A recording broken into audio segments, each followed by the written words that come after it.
She paid for the dinner, the mortgage, and the daughter's school, and they toasted without thanking her. When Marjorie heard her daughter-in-law say, "We don't need her money anymore," she didn't flinch. She just finished her wine, went home, and pulled every dollar from beneath their lives. By the end of the week, the tuition bounced, the business froze, and the house fell cold. They called it punishment. Marjorie called it a receipt. Before we begin, may I ask, where in this big, beautiful world are you listening from? It's always a quiet honor to know who's sharing this space. Drop it in the comments, and don't forget to subscribe. The dining room looked like a magazine spread, the kind that had to be shot over 3 days because nothing real ever looked that perfect. The table stretched long under a canopy of soft white lights, the linens crisp, the place settings layered in gold and ivory, crystal stemware sparkled beside plates that would only be used once before being boxed back up until next year. All of it, every fork, every fig-glazed duck breast, every over-trimmed garland, had been paid for by Marjorie. No one mentioned that part. She sat at the far end of the table, poised and quiet, a sliver of restraint wrapped in dark green velvet. Her nails were bare. Her face held nothing, not pleasure, not pain, just civility.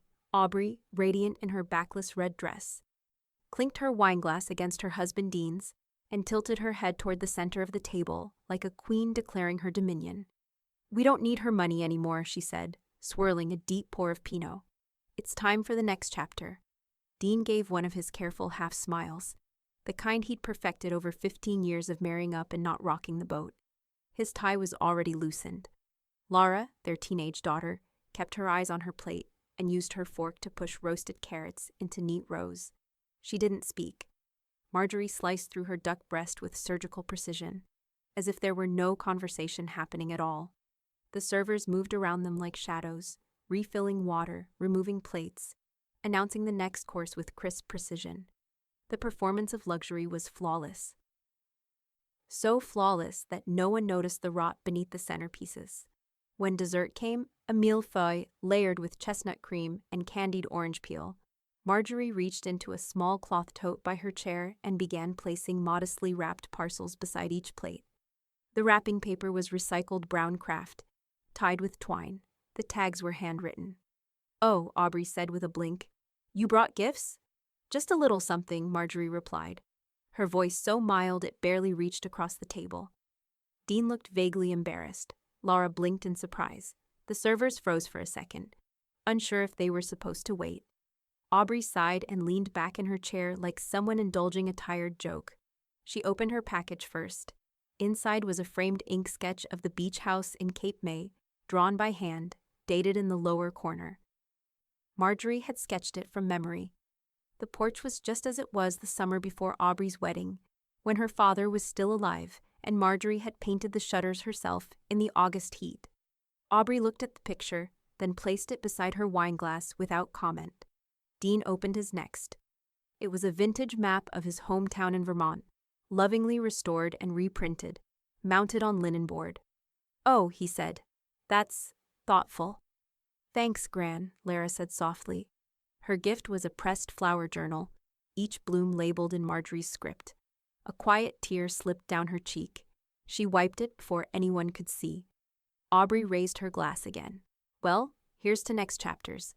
Marjorie smiled. Not with her mouth, she wasn't that careless, but in the slight narrowing of her eyes. The kind of smile you feel more than see. The rest of the evening played out in polite motions. Dishes cleared, a final toast, the fire dying low in the hearth. Lara disappeared upstairs. Dean made a show of checking work emails in the den. Aubrey pulled out her phone and scrolled in silence. Marjorie, alone in the kitchen, rinsed her wineglass under cool water and watched snow begin to fall outside. Then her phone buzzed. A message. One name. Henry. Ready to push the claws? Marjorie stared at the screen for a long moment. Her thumb hovered, then tapped out 3 words. Marjorie. Yes. Consider this my receipt. She didn't hit send right away. Instead, she looked out the kitchen window, where the frost had begun to bloom across the glass in jagged patterns, the kind of beauty that comes from cold. Then she pressed send. Upstairs, a door creaked open. The house had grown too quiet. Something in the air shifted. Whatever had held everything together until now was beginning to unravel. Outside the cafe, snow curled in slow spirals, melting the moment it touched the windows. Inside, it smelled of burnt espresso and old radiators, the kind of heat that dried out your throat but never reached your fingers. Marjorie sat at a corner table, watching the door. Serena arrived precisely on time, as always. She wore her lawyer's uniform, dark wool coat, tortoiseshell frames, and that permanent furrow between her brows that said, "We're not here to chat." She shook the snow from her sleeves and dropped into the chair across from Marjorie without ceremony. Between them lay a manila folder, a mug of untouched black coffee, and the chill of consequence. "You sent it?" Serena asked. Marjorie nodded once. Her gloves were off, fingertips red from the wind. Last night, after dessert, Serena opened the folder like it was a relic. Inside, the legal copy of the family trust agreement lay smooth and sterile. She turned to the page they both knew by heart. "Page 9, Serena said. Clause 17C. Marjorie didn't look down. She didn't need to. 3 years ago, tucked inside a routine trust amendment, they'd embedded a line so elegant in its weaponry it was almost invisible. A revoke on remark clause. Unusual, but not illegal. Triggered by the verbal expression of disassociation or rejection of support. Language that clearly, unequivocally severed the expectation of financial continuity. Words like, "We don't need her money anymore." "I have the audio backup," Serena said, tapping her phone. "From your watch. Clean, distinct. Time-stamped." "Of course it is," Marjorie replied. Outside, the streetlight flickered. A salt truck hissed by, dusting the curb in ice dust. People passed, laughing into scarves, clutching to-go cups, oblivious. "They'll figure it out soon," Serena added, voice low. "Tuition, mortgage, business line. All of it hits zero within 48 hours. Marjorie folded her hands in her lap. "Not all at once. It'll take time for the dominoes to show." Serena sipped her coffee and winced. Henry said, "What did he say?" Something theatrical. Marjorie looked up with a hint of amusement. He said, "They won't feel it today, but next week is cold." Serena smirked. "He's not wrong." They sat in silence, the kind built on shared history and mutual precision. This wasn't about rage. It never had been. Rage was sloppy. Rage made noise. This was the sound of a pin dropping in a padded room. Marjorie reached for the folder and closed it gently. "They think the trust is unbreakable." "It is," Serena said, "unless you voluntarily walk away." "And I just did." A long pause. The kind that comes when the chess piece has been moved and the board goes still. Serena finally stood. "You know the difference between you and them?" Marjorie raised an eyebrow. "They think a gift is a weapon. You know a weapon can be a gift." The cafe door jingled behind her. Marjorie didn't leave right away. She sat there watching the snow begin to thicken, feeling the chill in her hands. Across the table, the empty chair felt oddly occupied by the ghost of something just beginning to unravel. The first text came late that afternoon. From Laura. "Laura, 3:42 p.m. Something weird is happening with school billing. It says payment rejected." Marjorie stared at the screen. Her thumb hovered. She didn't reply. She let the silence stretch long and wide, like the shadow of something falling slowly from a great height. Outside, a wind picked up. The flakes grew heavier, sticking now. The kind of storm that sneaks in before anyone bothers to check the forecast. Inside, Marjorie reached for her coat. Tomorrow the calls would start. The voicemails, the confused accusations. Dean checking his accounts. Aubrey blaming clerical error. Panic disguised as poise. Delays, scrambling. A house of cards fluttering. But tonight there was peace, at least for her. The crack in the illusion began with a hold music loop and a cold silence. Aubrey stood barefoot on the marble kitchen floor. Phone pressed tight to her ear, listening to a recording tell her the wait time was currently longer than expected. Outside, the snow from the night before had hardened into slick glass. Inside, the pipes groaned like they resented being heated. Dean walked in with a stack of manila folders tucked under one arm and a sense of doom not yet fully formed. "She's still not answering," Aubrey snapped, not looking up. "And the school said Laura's tuition account bounced." Bounced. Dean set the folders on the counter. I know, I talked to the bank. She turned then, sharp-eyed. And? His mouth opened, closed. We've got a problem. She already knew, but she needed someone else to say it, to carry the weight. She co-signed, Dean continued. 5 years ago, you remember. Lower rate, bigger approval. It was the only way to get this place without liquidating the inheritance. And now she's not on the file anymore. Serena filed something, removal from guarantor status, effective immediately. Aubrey's mouth curled in disbelief. She can't just vanish from the loan. That's not how this works. Dean reached for the folder and opened it with shaking fingers. Apparently, it is if she was part of the original trust document and revoked her financial obligations through legal counsel. The clause Serena built into the co-sign agreement was conditional. Conditional on what? Aubrey snapped. On whether she believed ongoing support was expected. The clause references active rejection of support. Aubrey blinked, her own words ringing back like a ghost. We don't need her money anymore. She crossed the kitchen in 3 steps. Grabbing the phone from the counter, I'm calling Serena. Dean didn't stop her, but he didn't look hopeful either. Serena's tone over the speakerphone was colder than the wind outside. You're not calling as my client, Aubrey. A beat. Aubrey regrouped. This house was co-signed. That means she's still responsible. She can't just remove herself. She didn't, Serena said evenly. She removed her legal obligation through a clause you never read. She's under no further financial obligation, and the bank knows it. Then fix it, Aubrey hissed. I'm not your attorney, Serena repeated, tone like glass. And frankly, I wouldn't be even if you begged. Click. Later that afternoon, Dean sat in the study with the laptop open, the refinance application half completed. The screen blinked with impatience. He ran the numbers twice, then again. Solo, without Marjorie's credit history backing the structure, they no longer qualified. He stared at the screen for a long time before finally muttering, "Shit," under his breath. Henry called then. It was brief. You're trying to climb without the net, Henry said. Your mom was the cushion. You're on the floor now. Dean didn't answer. There was nothing to say. The next blow came before dinner. Dean had just finished chopping herbs for the salmon when Aubrey burst into the kitchen holding an envelope from the mortgage lender. I told you to fix it, she said, voice trembling. Dean turned, knife still in hand, confused. What? Her eyes were wild. We're flagged for reassessment. Since Marjorie revoked her financial obligation, the loan no longer qualifies under its original conditions. They're reviewing the mortgage terms. They might accelerate payment or rescind the equity pull entirely. Dean set the knife down slowly. That can't happen, not without default. You were supposed to handle this. I tried, he shouted back. I went through the paperwork. I talked to the bank. I called Henry. He said, I don't give a damn what Henry said, her voice cracked. Not with sadness, but with fury. Do you understand what's at stake? I already scheduled the contractor. The kitchen was supposed to be gutted in 2 weeks. Dean looked around the room. Marble counters, oversized fridge. A space that had never felt like his, only borrowed. You don't get it, she whispered.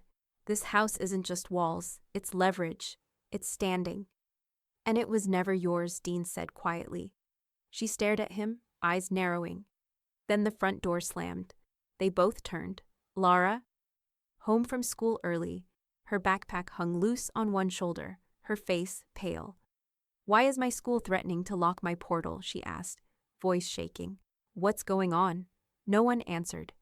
Yet, the email had been time-stamped 7:14 a.m., buried in Lara's spam folder. Subject, action required, billing status update, Whitlock Academy. She saw it just before her first period English class, and when she clicked it, her stomach sank, slow and heavy like a stone falling through cold water. Your tuition installment has not cleared. Your student account is currently restricted. If payment is not resolved within 10 business days, access to academic portals and extracurricular registration will be suspended. Please contact the finance office. Lara sat frozen in the hallway while students brushed past, laughing, slamming lockers, still carrying the buzz of secondhand holiday cheer. She reread the email 3 times. praying she'd misunderstood it. Then she called her mom. It went straight to voicemail. She sat through English, then history, then excused herself after lunch, claiming to the nurse that she was coming down with something. She didn't lie. Her hands were clammy, her stomach twisted. At home, she pulled the covers over her head and shut the blinds. Her mother didn't ask questions when she got the early dismissal notification, didn't knock, just texted. Aubrey, 2:17 p.m. Feel better, we'll sort school. But Lara knew her mother's will never meant what it should. Aubrey stood in the study, laptop open, toggling between browser tabs. Whitlock Academy's parent portal, their Chase accounts, a spreadsheet she'd built herself with tuition payment dates, wire transfer logs, and due dates. Everything had always been automatic, seamless, because Marjorie had handled it. She'd insisted on paying it directly, one clean wire at the beginning of each year, no monthly bills, no drama, no strings, she'd said, almost kindly. Back then, it had felt like generosity. Now it felt like something else. Aubrey picked up the phone. It rang twice. The voice on the other end belonged to Whitlock's finance coordinator, soothing and useless. Unfortunately, without direct payment, we can't override the system flag. There must be an error, Aubrey said sharply. My daughter's tuition has never been late.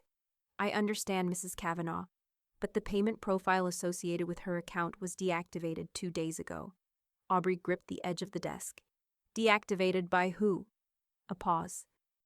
We're not authorized to disclose that without account ownership credentials. The account holder is Marjorie Hastings, Aubrey whispered. Another pause. Yes, ma'am. She ended the call without saying goodbye. That evening, Marjorie walked to the end of her driveway and opened the red flag mailbox by hand. A light snow had started again, fluffy and deceptive, the kind that made the street look beautiful while ice crept in under the hood. Inside the mailbox, a folded note from her housekeeper, a coupon circular, and a single hard-bound package wrapped in brown craft paper. She took it inside, opened it carefully, and checked that the pages were unlined, just as she'd asked. She slid the journal into a larger padded envelope with a single note card tucked inside. No message, no instruction. Just Lara's name written in Marjorie's hand. She sealed the envelope, affixed the label, and left it by the front door for morning pickup. Lara didn't mention the journal when it arrived 2 days later. She unwrapped it alone in her bedroom, while the hum of her parents arguing downstairs bled faintly through the air vents. She flipped it open, blank pages, thick and soft to the touch. Not cheap, not trendy, the kind that begged for ink, the kind her grandmother always used.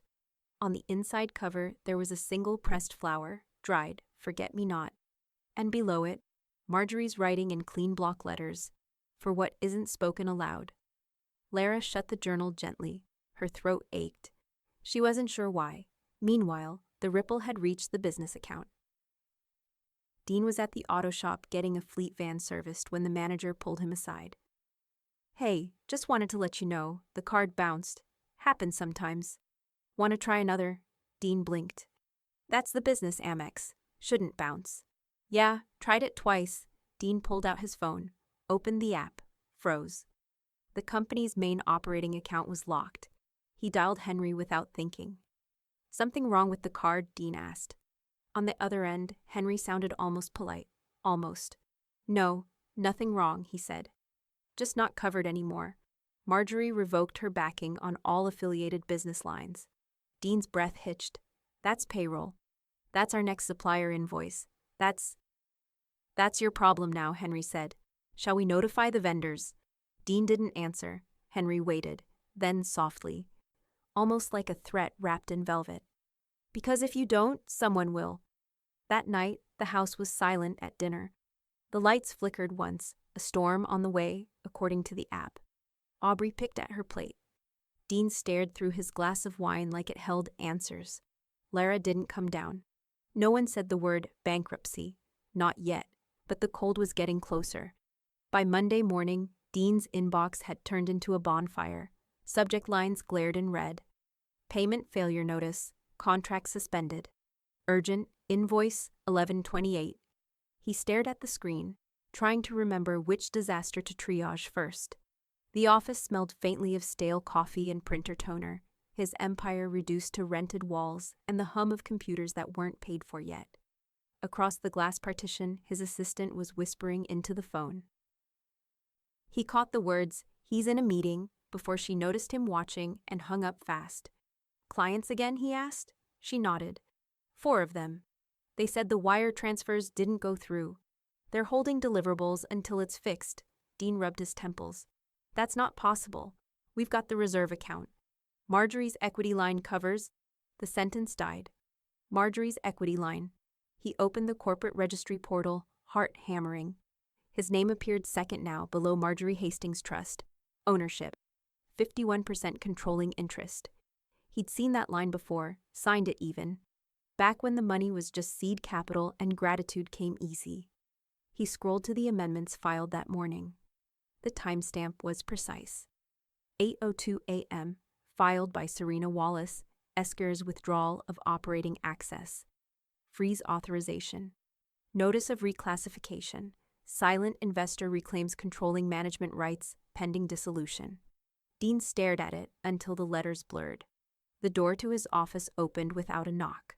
Serena stood there, immaculate as ever, gray coat still dusted with melted snow, a folder tucked beneath her arm. She didn't sit. "Dean," she said quietly, "you got my notice?" "What the hell is this?" He shoved his chair back. "You can't just waltz in, and I didn't," she interrupted. "Your former partner authorized it." "Partner?" he repeated. "She's my mother-in-law." Serena's face didn't move. "She was also your majority stakeholder. You used her capital to bootstrap Hastings Kavanaugh Consulting. Remember that conversation?" "It's just a formality, Dean. She wants to help." "You said that yourself," he laughed, short and humorless. "She was a silent investor. Silent." "She still is," Serena said. "She hasn't said a word. She just withdrew." He swallowed hard. "You're freezing my company." "I'm executing her rights under the operating agreement." Section 12.3, Majority Owner Discretion in the event of compromised fiduciary reliability. She cited loss of good faith relationship. He stared. "Because of one dinner?" Serena looked at him evenly. "Because of a sentence at that dinner," he closed his eyes. "We don't need her money anymore." When he opened them again, she was already at the door. "For what it's worth," she said. "I told her to leave you 10%. She refused. Said equity doesn't belong to those who mock its source." Then she left. By afternoon, the phones wouldn't stop. Every client wanted reassurance. Every vendor wanted payment. Dean called the bank again, was bounced between departments, then left on hold for 23 minutes before someone read the same script. "I'm sorry, sir. Account access requires approval from the controlling party." He hung up mid-sentence. The hum of the office was unbearable. The click of keyboards, the nervous half-whispers. His team could smell the panic now. He opened his email again. Another message had arrived. From Marjorie Hastings Trust. Subject: Notice of operational suspension. Just 3 lines. Effective immediately, the Hastings Trust withdraws financial backing from Kavanaugh Consulting. This is not a closure. It is a release. MH release, the word sliced. At home, the argument started before he could hang up his coat. Aubrey stood in the kitchen, phone in hand, fury radiating like heat. "Why is she destroying us?" she demanded. "What kind of mother does this?" Dean dropped his briefcase on the counter. "She's not destroying us. She's just what?" He hesitated. "She's leaving." Aubrey's voice cracked. "Leaving? She is the reason this family functions. The tuition, the mortgage, the business, everything." Dean met her eyes. "That's the point." Aubrey's hand shook. "Call her, right now." Dean hesitated, then hit dial. The speaker filled the room with a faint ring, then the measured calm of Marjorie's voice. "Hello, Dean." Aubrey leaned close enough to the phone to taste the silence. "You've made your point, Marjorie. You're punishing us." "No," Marjorie said softly. "I'm correcting an imbalance." Aubrey's breath hitched. "You froze the accounts. You cut Lara's school. You're tanking Dean's business. You're ruining your own family." "I didn't destroy anything," Marjorie said. "I simply left." The line went quiet. Then a sound, small, deliberate, like the click of a phone being set gently in its cradle. Dean sat down hard on the edge of the counter, His reflection stared back at him in the glass of the microwave. Tired, gray at the edges. "She'll come around," he murmured. Aubrey laughed, sharp and brittle. "You really think she's coming back?" He didn't answer. Outside, snow was starting again, thick this time, swallowing the driveway in white. The house lights flickered once, twice. Upstairs, Lara's bedroom door creaked open. She stood at the railing, hair mussed, the journal clutched against her chest. "Mom," she whispered. "Is Grandma okay?" Aubrey looked up, startled. Dean turned toward the window, but in the reflection. He saw it. The porch light flicker on automatically, illuminating the empty driveway. Marjorie's car wasn't there. It wouldn't be coming back. The road up to the cabin was a frozen spine of gravel and packed snow, rimmed with bare trees and silence. Dean's SUV groaned on the incline, tires slipping once near the culvert. They hadn't been up here since last February, back when everything still felt like theirs. Aubrey hadn't spoken for the last 20 miles. She sat with her jaw clenched, one leg bouncing in tight, rhythmic fury. Lara, in the back seat, had headphones in but wasn't playing anything. Just stillness. The journal Marjorie had sent was in her lap, unopened. Dean pulled into the clearing at the top of the hill. The cabin stood just as they remembered it. Rustic, weather-worn, beautiful, smokeless. Dim, still. He turned off the ignition. The silence was instant and enormous. Heat should already be on, Aubrey muttered, more to herself than anyone. But when Dean opened the front door, the air inside hit them like a punch. Brittle cold, metallic in the nose, sharp on the lungs. The thermostat on the wall blinked blank. No hum of radiators, no smell of pine cleaner or cinnamon candles. Just cold wood and the echo of their footsteps. Aubrey rubbed her arms and turned toward the hallway. She didn't even stalk it. Dean said nothing. He walked toward the wood stove in the main room, bent down, and opened it. Empty. No stacked firewood, no kindling, no matches. He stood slowly. Maybe in the shed. Aubrey looked at him. "Didn't you tell her we were coming? I assumed she wouldn't care." Aubrey's lips parted like she might say something cruel, but then shut again. Instead, she turned to Lara, who stood in the doorway like a visitor. "Honey, go get your coat back on. It's freezing in here." Lara didn't move. Her hands clutched the journal like a heat source. She said nothing. Dean went out back. The shed was unlocked, but there was no wood. Just some gardening tools and an old sled. Inside, the pantry door creaked open under Aubrey's hand. Nothing. No pasta, no tea, no liquor, not even salt. She stood there blinking at the absence like it might fill itself out of guilt. Marjorie had made one call that morning. "Mrs. Tapp," she'd said gently. "They're heading up to the cabin." "Oh," came the response, a little too cheerful. "You want me to prep the fireplace?" "No. After they leave, turn off the heat." A pause. "No firewood?" "No staples either," Marjorie said. "Leave it bare." "You sure?" "I'm sure." Another pause. Then quietly, "It'll be cold, Marge." "Yes," Marjorie replied. "Let them feel it." Back at the cabin, the sun dropped fast. Shadows fell over the snow like bruises. Dean tried the breaker box, but the power was fine. The heat had been shut off at the source, by someone who knew how to make discomfort feel like intent. By 6, their breath was visible in the kitchen. Aubrey paced the room with her coat zipped up and no wine to take the edge off. "This was supposed to be our reset," she hissed. A break from the noise, from all the calls. Dean didn't answer. He was sitting on the hearth with a stack of damp kindling he'd found outside, trying to coax a flame with crumpled receipts and matchbook stubs. Nothing caught. Lara sat on the old leather armchair, still wearing her coat, still holding the journal.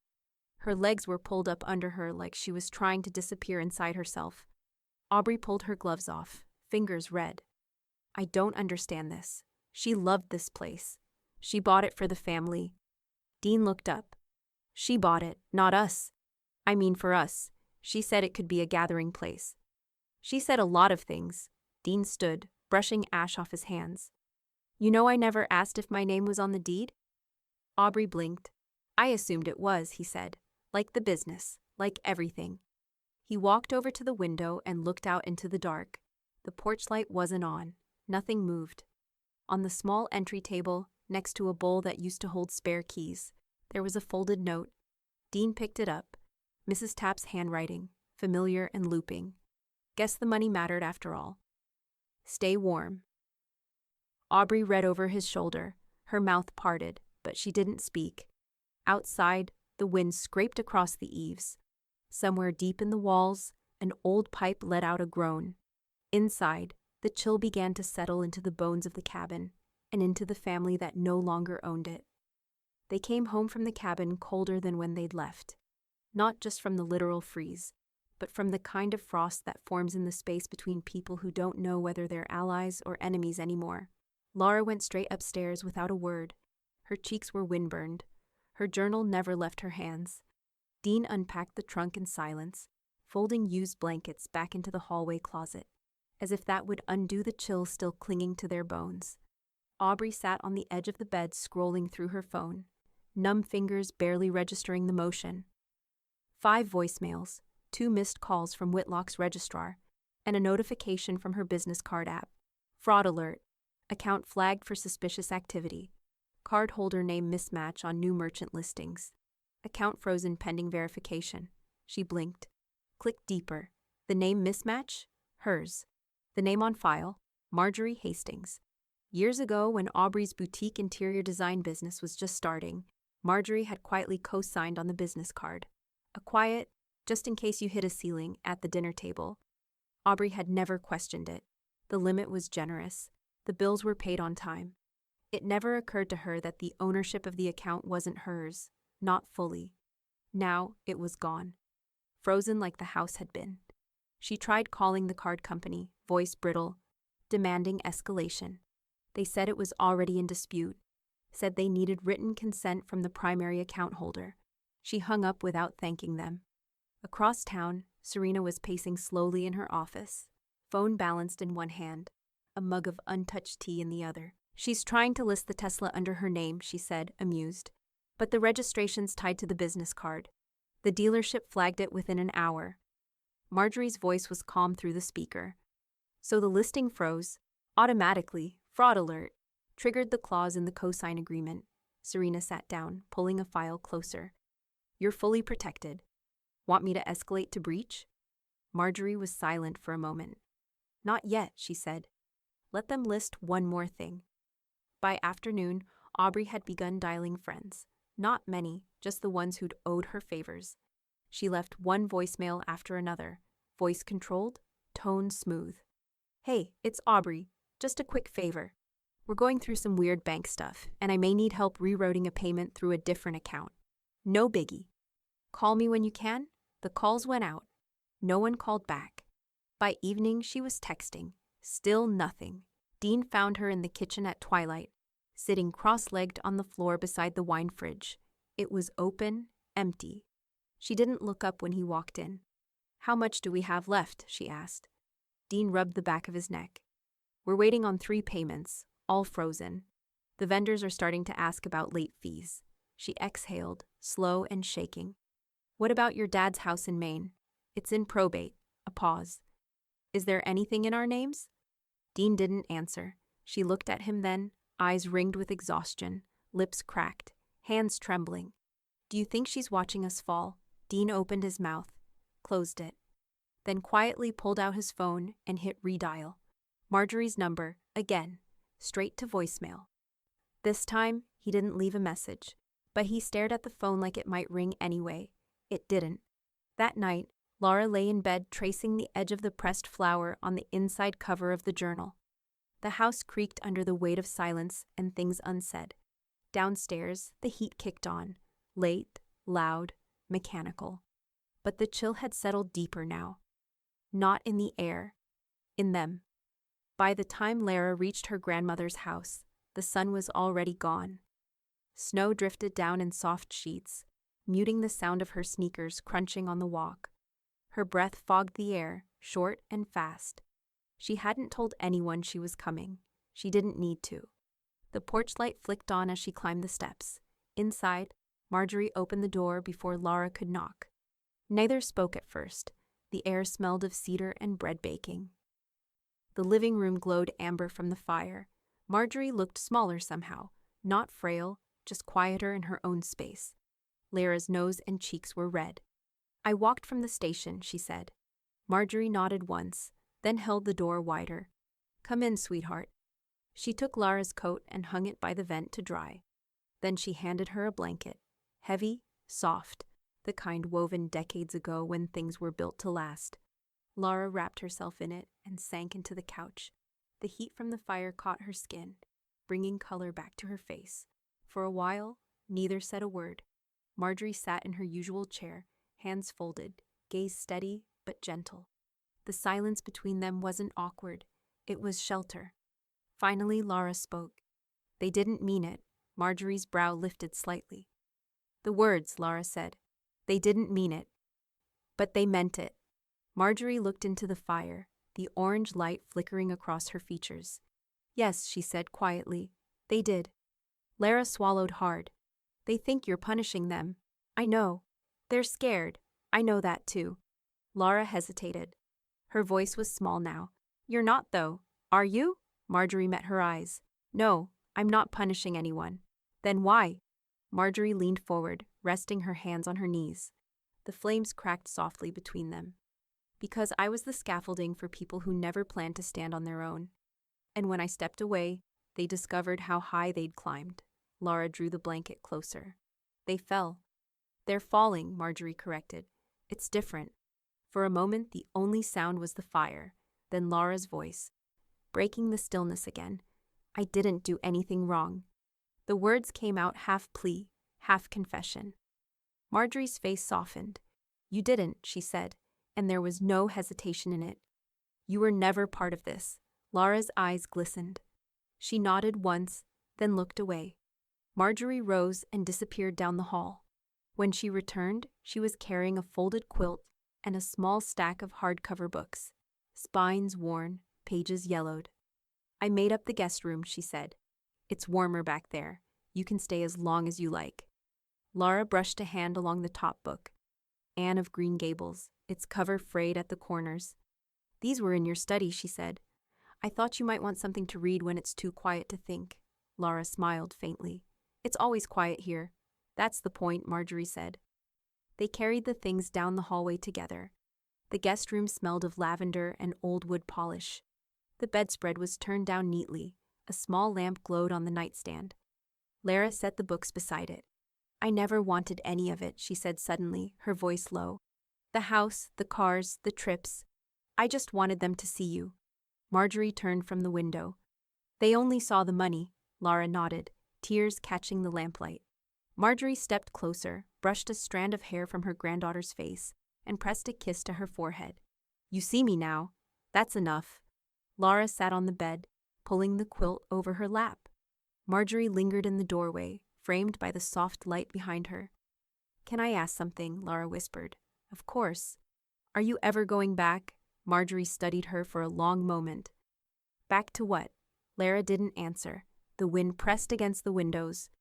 A long sigh through the trees outside. Marjorie smiled, sad, knowing. "Sleep now. Tomorrow we'll make pancakes. You can help me pick the record." She closed the door halfway, leaving a sliver of golden light in the hall. In the quiet that followed, Marjorie went to her desk. The fire had burned low. She opened the drawer and pulled out a small envelope, the kind that once held cash gifts at Christmas. Inside was a folded letter, written in her husband's handwriting, years old. She read the first line, then stopped, eyes softening. Upstairs, a floorboard creaked. Lara was still awake. Marjorie smiled faintly to herself, tracing the edge of the paper, then whispered into the empty room, "Not yet." The pounding came just after 10. 3 hard knocks, then 4. Then silence. Marjorie didn't flinch. She stirred the tea slowly, green with honey, just how Lara liked it, and waited. The front porch creaked under shifting weight. Snow was still falling. A thin layer blew against the windows like soft static. Then Dean's voice, sharp, raw, too loud for the quiet neighborhood. "Mom, open the damn door." Upstairs, she heard Lara's footsteps cross the guest room floor, then stop. Listening, Marjorie stepped to the foyer, but not to the door. She didn't unlock it. She didn't have to. "I know she's in there," Dean called. His voice cracked. "You can't just keep her." Marjorie stood a foot from the door, her hands still calm around the teacup. "She's resting," she said, voice steady. Not raised, not defensive. "You can leave a message if you like," Dean exhaled, the sound loud through the wood. "You think this makes you right? Taking my daughter, turning her against us. This is cruel." "She asked to come," Marjorie replied. "You encouraged her. I welcomed her. There's a difference." A pause, a deep inhale, then, "You're going to regret this. You think you're holding all the cards, but this isn't over." Marjorie reached to the small foyer table. From the drawer, she removed a single white envelope. Unsealed, already addressed. She stepped to the door and cracked it open no more than an inch. Dean's face was flushed from cold and fury. She extended the envelope toward him. "You should read this." He snatched it from her fingers like it burned. His eyes scanned the heading. Federal Business Audit Notification. Filed by the Treasury. Referred from state inquiry. Triggered by unusual trust activity. Dean blinked. "You did this?" "No," she said. "You did. When you stopped checking the books. When you diverted vendor payments to cover payroll. When you ignored Serena's warnings." His mouth opened, but no defense came. "You wanted independence," she said softly. "This is what it costs." "You think you can just destroy us and walk away," he snapped. "I could go to the press, you know, leak the whole thing, tell them what you've done." Marjorie didn't blink. "Serena already filed a cease and desist. We own every document, every recording, every transfer. You'd be giving them your confession." Dean stepped back as if slapped. "I gave you everything," Marjorie said. "Then I gave you up." He stared at her, his breath fogging in the cold, shoulders rising with shallow, helpless rage. "You were supposed to help us." "I did," she replied. "Longer than I should have." A long pause. The street was silent. The porch light flickered. Then Marjorie said, "You're not a boy anymore, Dean. I can't keep you from falling, but I won't break my own spine to catch you again." Dean's lips parted, then shut. He looked down at the envelope in his hand, then back up, eyes glassy now. "Does Lara even know what you're doing?" Marjorie's voice was low. "She knows who she is. That's more than I can say for you." The door closed between them, smooth and final. Dean stood on the porch alone, snow beginning to gather in his collar, the audit letter limp in his hand. His jaw worked like he was chewing on everything he hadn't said. Then, from somewhere upstairs, laughter. Not loud, not mocking, just soft, surprised. Lara. Inside, warm and unseen, Marjorie turned back toward the stairs. The kettle whistled again. It went live at 9:12 a.m. on a Monday. Aubrey's GoFundMe link appeared on her social media profiles across every platform: Instagram, Facebook, even LinkedIn. Urgent. Help us fight elder abuse and financial cruelty. The cover image was an old photo of Marjorie, smiling, frail-looking, seated at the head of the Thanksgiving table from 4 years ago. The post was long, almost 2,000 words, a polished blend of wounded daughter, savvy businesswoman, and emotional manipulator. "My mother has cut us off without warning, tuition frozen, mortgage revoked, our small business dismantled. Her lawyer calls it structured withdrawal. I call it cruelty disguised as estate planning. We tried to talk. She refused. We begged her to think of her granddaughter. She sent silence instead. We're raising $150,000 to stabilize housing, legal support, and Lara's education while we pursue justice through every channel available to us." Within hours, there were comments, condolences, confusion, quiet clicks of share. By noon, the campaign had raised over $6,200. At 1:03 p.m., Marjorie made a post of her own, just one sentence. Everything was gifted. Nothing was promised. Then came the attachments, 3 screenshots, plain and clinical. The deed to the house, filed in her name alone. A tuition disbursement report showing annual wire transfers to Whitlock from her trust account. The business registry listing her as 51% owner and guarantor of Kavanaugh Consulting's original lines of credit. No hashtags, no emojis, no call for help, just clarity and truth. By 2:17 p.m., public sentiment had already begun to curdle. Wait, wasn't she the one paying for everything? This looks like manipulation, not abuse. You called her cruel, but you cashed her checks for years. I donated, requesting a refund. By 4, GoFundMe froze the campaign, citing disputed circumstances. By 6:45, it was gone. Aubrey stared at her phone as if it had personally betrayed her. She refreshed the page. Blank. She opened Instagram. Her comments were disabled. Someone reported it, she said, flatly. Dean sat at the table, phone dark beside him. It wasn't a report. She looked at him. What? He didn't answer, just turned his screen so she could see the post. Marjorie's post, the documents, the sentence, the thousands of quiet likes. Aubrey's mouth opened. She doesn't even use social media. How did she? Dean looked tired. She didn't have to. Henry knows how to schedule a post. As if summoned, Dean's phone buzzed. A text. Henry. They expected guilt. Got receipts instead. Dean locked the screen. Aubrey stared at the wall like it might crack from her fury. She's not the victim. She never said she was, Dean murmured. Aubrey whipped around. Are you taking her side? No, he said. But we told the world one story, and she told it better. She stood, shoving her chair back hard enough to scrape the floor. She made us look like thieves. Dean didn't correct her. Didn't need to. Because somewhere in the echo chamber of public opinion, the shift had already happened. And no matter how many words Aubrey had used, Marjorie had only needed one sentence. The letter wasn't long. Lara had written it in the early morning, curled in the bay window of Marjorie's study, while the sun rose slow and pale behind the lace curtains. The house was quiet except for the faint ticking of the mantel clock and the birds outside rediscovering their song. The envelope rested beside Marjorie's teacup when she came downstairs. It was tucked under a painted bookmark, still damp at the corners. Pale blue, with her initials in white watercolor. M.H., blooming beneath a tiny gold leaf sprig.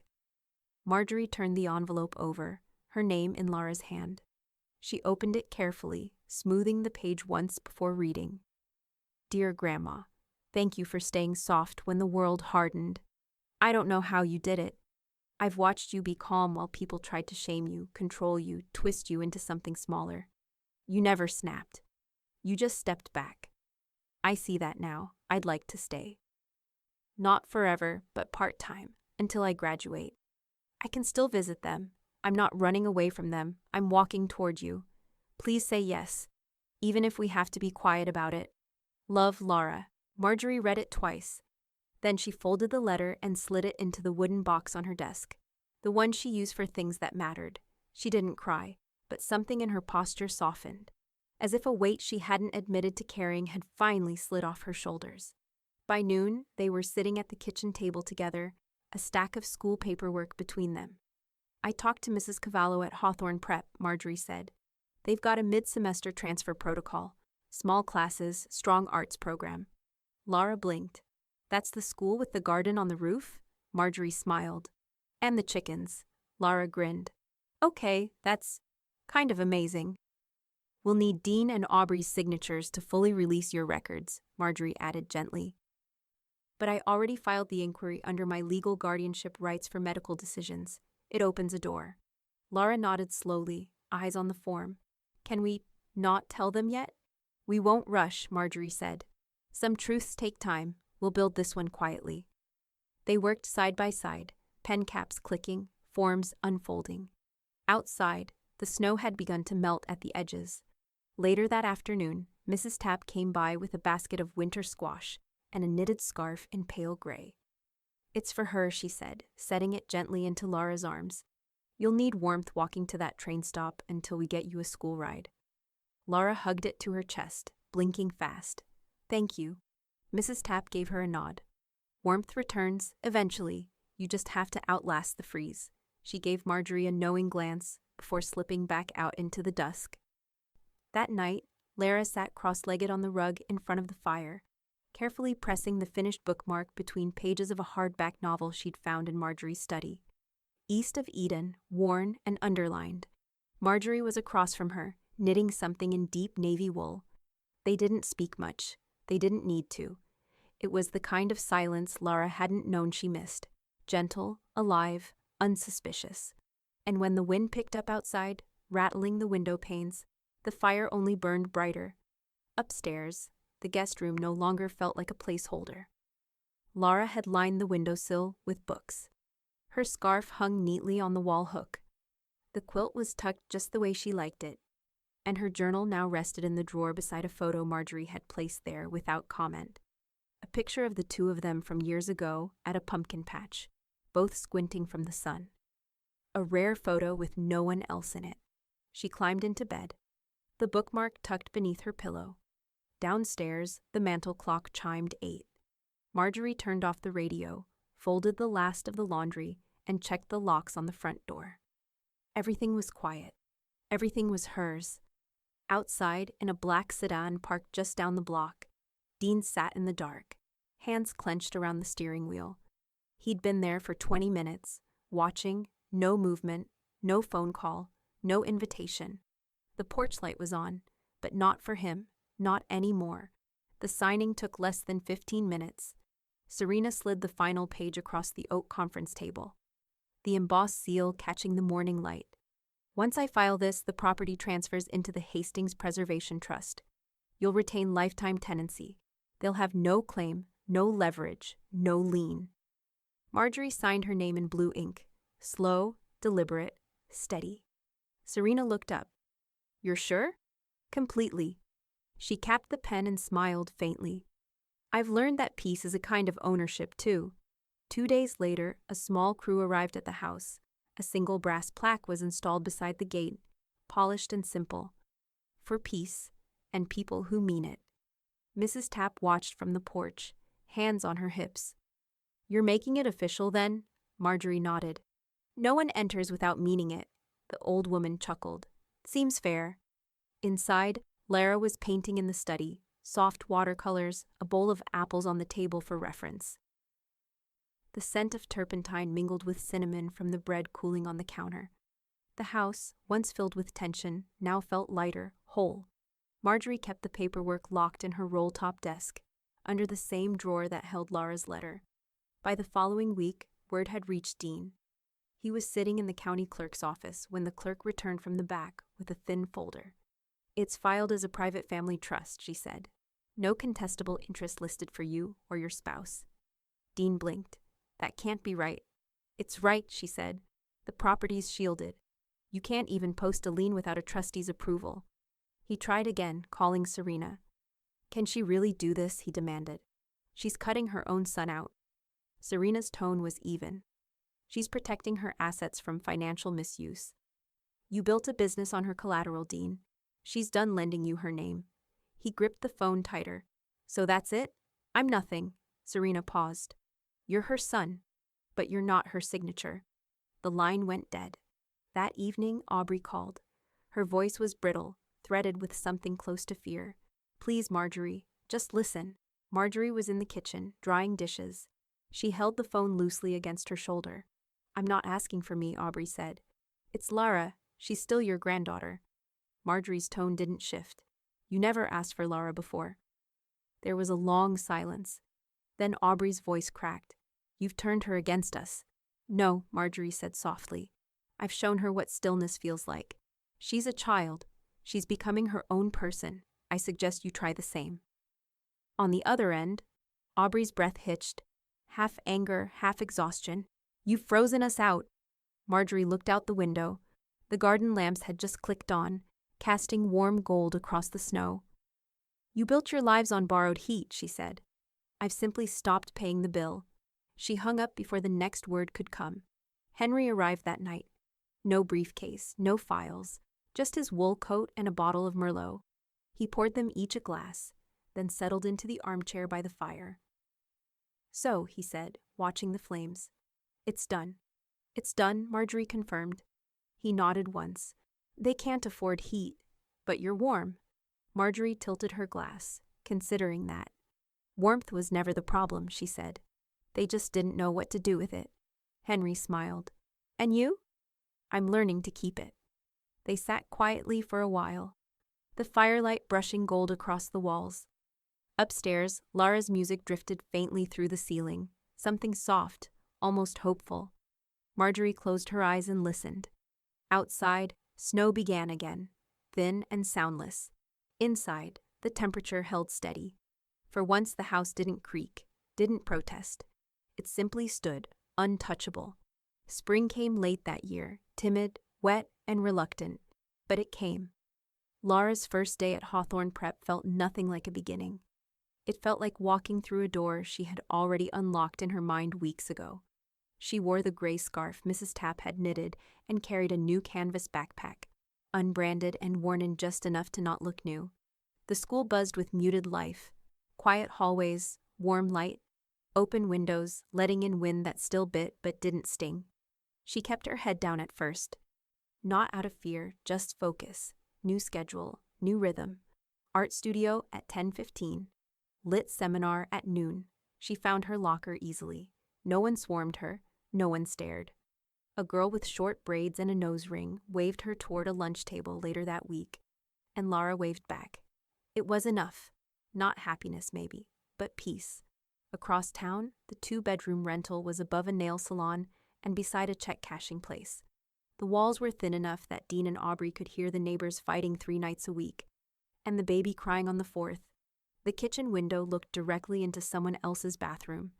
The heater worked too hard, the oven not at all. There was no equity, no fireplace, no trust. Dean spent his days arguing with auditors and trying not to make eye contact with old clients in the grocery store.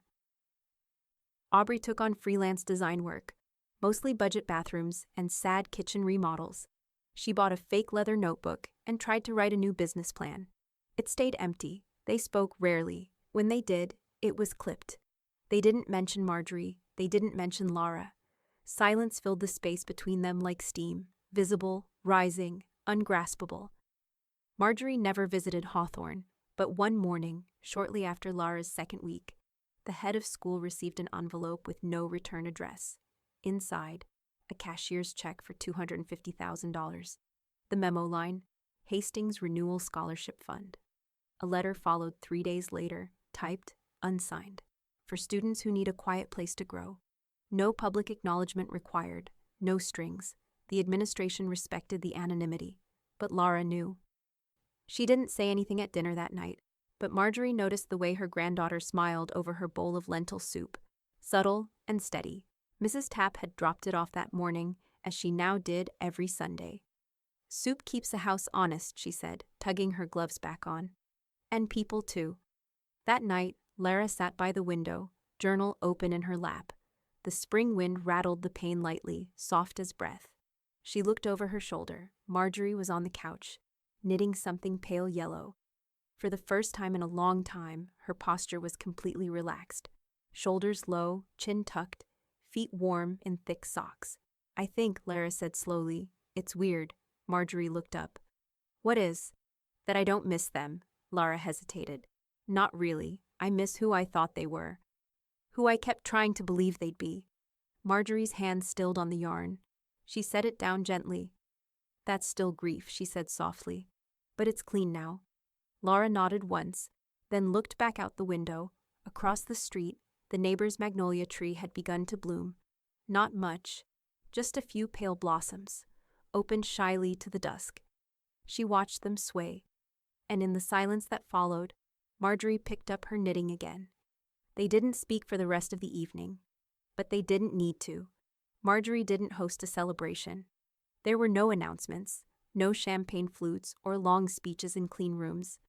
Instead, she stirred lentil soup in the Dutch oven and lit 3 beeswax candles. One in the kitchen, one in the hall, and one in the study, where a record spun slow and smooth. Ella Fitzgerald, soft and low like warm velvet. She read while the soup simmered. Then she folded a cotton napkin with care and placed it on the small kitchen table beside her bowl. One seat, just hers. Outside, early spring pulled green up from the soil in hesitant patches. The bird feeder hung full again. The fence had been repaired. The porch was swept. The house was not big, not grand, not modern, but it was alive again, because everything in it was chosen, not claimed, not expected, chosen. Serena visited on a Tuesday. She brought apple turnovers from a bakery tucked inside a strip mall and wore her usual no-nonsense coat, with hair still damp from morning rain. They sat in the sunroom while the rain traced thin fingers down the window panes. "You rewrote generational wealth," Serena said between bites, without even giving a speech. Marjorie raised a brow. "I made soup." Serena smiled. "Exactly." She pulled a slim folder from her bag and passed it over. "The final reports, scholarship funds live, oversight secure. Laura's guardianship paperwork is on file for medical, educational, and emergency consent. It's clean." Marjorie ran a hand over the folder but didn't open it. "And them?" Serena sipped her tea. "They haven't contested anything further. They can't afford to." "They never could," Marjorie said, setting the folder aside. "They just thought they were owed enough to fake it." Serena tilted her head. "And if they write again?" Marjorie smiled faintly. "Let them use stamps. At least they'll be paying for something." That weekend, Laura sat cross-legged on the floor of the study with poster board, watercolor, and glue sticks spread around her like the petals of a flower. Marjorie brought her a plate of shortbread and tea. "What's this one for?" "Visual architecture," Laura said. "We had to design a space that means something abstract. I picked trust." Marjorie sat down beside her. The model was clean, warm-toned shapes stacked gently across one side, with clear windows drawn over the others. The words "the architecture of trust" were handwritten at the top in silver ink. "It's a house," Marjorie said. "It's your house," Lara replied. Then quieter, "Ours." Marjorie didn't reply. She just reached out, lightly rested her hand over Laura's, and let it stay. The card came on a Thursday. It arrived with the usual mail, catalogs, statements, a coupon booklet, and was nearly missed. No return address, just a plain white envelope, sealed and neat. Marjorie opened it with the letter opener Henry had given her years ago, a brass one shaped like a feather. Inside, a simple card, no signature, just 4 words: "I'm sorry for everything." It was Dean's handwriting. She turned it over. Nothing. No ask, no phone number, no explanation. She read it twice, then set it in the drawer with the rest, next to the audit notice, the GoFundMe printout, and a faded Christmas card from years ago with everyone's names except hers, signed at the bottom. When Laura came in from school that afternoon, cheeks pink from the wind, she asked, "Anything in the mail?" Marjorie looked at her. "Just coupons." She tossed the envelope in the burn bin later. Some things deserved to be warm, once, then ash. That night, as they ate soup with soft bread and butter, Laura leaned back in her chair and said, "It's strange." Marjorie looked up. "What is?" "This kind of comfort," she said. "It doesn't feel like theirs. The way they made comfort feel, fragile, like something you had to perform or earn or pretend to deserve." Marjorie nodded. That was never comfort. That was decoration. Laura took another bite. "This is different." Marjorie smiled, soft and knowing. "Some people earn their warmth. Some just feel entitled to it." Laura was quiet for a moment. Then, "I'd rather learn to keep it." Marjorie reached across the table, touched her hand. "You already are." Outside, rain had started again. Inside, the candles burned low and steady. No ceremony, no audience, just light. The package arrived 2 days before Christmas. No return address, no handwriting she recognized. Just a printed label and a thin layer of tape curling up at the edges. Marjorie carried it inside, set it on the counter, and let it sit while she finished folding laundry. The house smelled of cinnamon and orange peel. Laura had been baking again. When the kettle whistled, she poured herself tea and finally opened the box. Inside was an ornament, cheap plastic painted to look like glass, the kind you'd buy from a supermarket end cap. A snowflake, hollow in the center. No card, no message, just the ornament wrapped in torn tissue paper. Marjorie turned it over in her hands once, twice. It caught the afternoon light but didn't hold it. Then she walked to the trash bin, lifted the lid, and placed it gently inside. Not with anger, not with ceremony. Simply with completion. Later that afternoon, she sat at her desk and opened a letter she'd received earlier that week. The envelope was from the scholarship committee at Hawthorne. Inside, a note written in careful handwriting on school stationery. "Dear donor, My name is Sofia Alvarez. I wanted to say thank you for the scholarship. My mom works nights at the hospital, and I thought I'd have to leave school this semester. I didn't. Because of you, I hope someday I can make someone feel this kind of relief. I don't know who you are, but I think you might understand what it's like to hold people up quietly. Merry Christmas, whoever you are. Marjorie smiled. A small one, the kind that warmed without needing witnesses. She folded the letter back along its creases, placed it in the wooden box where all her important things lived, right next to Lara's first letter, the deed, and a pressed magnolia blossom she'd kept from the spring. In the kitchen, the smell of cranberry bread began to bloom, bright and tart, edged with sugar. Lara hummed softly to the rhythm of the oven timer. "Don't peek," she called over her shoulder. "It collapses if you open it too early." Marjorie chuckled from her chair by the window. That's true for a lot of things. When the timer chimed, Lara pulled the loaf from the oven and set it on the counter to cool. The glaze she'd made shimmered under the light, lemon and vanilla, simple and good. She sliced 2 pieces and set them on small china plates, then paused. "Table," she said suddenly. "We should use the table." Marjorie raised an eyebrow. "For 2? "For us," Lara said, moving to set out napkins, butter, a teapot. She laid a 3rd plate in the center, empty, because it felt right. The gesture wasn't sentimental. It was acknowledgement. When they sat down, Marjorie noticed Lara had lit a candle. "Occasion?" she asked. Lara shrugged, smiling. "It smells nice. Vanilla and cedar. Not festive, just warm." They ate slowly, in that steady quiet that had become their rhythm. After a while, Lara spoke. "This feels good." Marjorie looked up from her tea. "It does." "It's what comfort should feel like," Lara said, as if defining it to herself. "Clean, earned, quiet." Marjorie reached across the table and squeezed her hand once. "That's exactly what it is." Outside, snow had begun again, soft, powdery, forgiving. The windows glowed faintly with the reflection of the candle's light, the kind of glow that made even shadows gentle. Marjorie leaned back, let her shoulders rest against the chair, and closed her eyes for a moment. She listened to the sound of Lara rinsing dishes in the sink, to the small crackle of the candle, to the clock's slow, content rhythm. No noise, no begging, no performance, just life, finally quiet enough to hear itself. That night, after Lara went to bed, Marjorie sat by the fire with her journal. She didn't write much anymore, but she opened to a blank page and wrote one final line. Clean, even, steady. "At Christmas, my son's wife said, 'We don't need her money anymore.' She changed her mind when the bills came due." Marjorie closed the book. The fire popped once, then steadied. And in the stillness that followed, she smiled, not with triumph, not with regret, but with something far rarer. Peace.